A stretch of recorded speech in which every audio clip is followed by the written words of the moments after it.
ഇന്ത്യയുടെ വിജയം ജനങ്ങളുടെ കഠിനാധ്വാനത്തിൻ്റെയും പരാജയപ്പെടുത്താൻ കഴിയാത്ത അവരുടെ ഇച്ഛാശക്തിയുടെയും ഫലമാണ്. ഇത് ഡോക്ടർ മൻമോഹൻ സിംഗിൻ്റെ വാക്കുകളാണ്. വാക്കുകൾക്കപ്പുറത്ത് പ്രവൃത്തികൾ ശക്തമാകുന്ന ഇടങ്ങളിലൂടെ നിശബ്ദതയോടെ നടന്നിരുന്ന ഒരു നേതാവ്, അല്ലെങ്കിൽ ജനസേവകനെയാണ് നമുക്ക് നഷ്ടമായത്. കാരണം നേതാവിനേക്കാൾ ഉപരി ഒരു ജനസേവകനായി അറിയപ്പെടാനാണ് അദ്ദേഹം ഇഷ്ടപ്പെട്ടിരുന്നത്.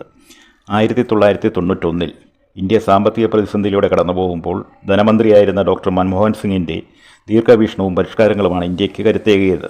ഒരു പുതിയ സാമ്പത്തിക കാലഘട്ടത്തിൻ്റെ വാതിൽ തുറന്ന് ജനകോടികളുടെ സ്വപ്നങ്ങൾക്ക് ചിറക് നൽകിയ ഒരു നേതാവാണ് നമ്മെ വിട്ടുപിരിയുന്നത്.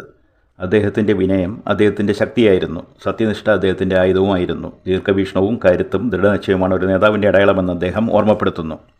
India's best days are yet to come. ഇന്ത്യയുടെ മികച്ച ദിവസങ്ങൾ ഇനി വരാനുണ്ട്. അദ്ദേഹത്തിൻ്റെ ഈ വാക്കുകൾ സഫലമാകുന്നത് നമ്മൾ കണ്ടുകൊണ്ടിരിക്കുകയാണ്. ഇന്ത്യയ്ക്കായി തൻ്റെ ജീവിതം സമർപ്പിച്ച ആ നിശബ്ദ വിപ്ലവകാരിക്ക് മലയാളി വിഷൻ്റെ ആദരാഞ്ജലികൾ.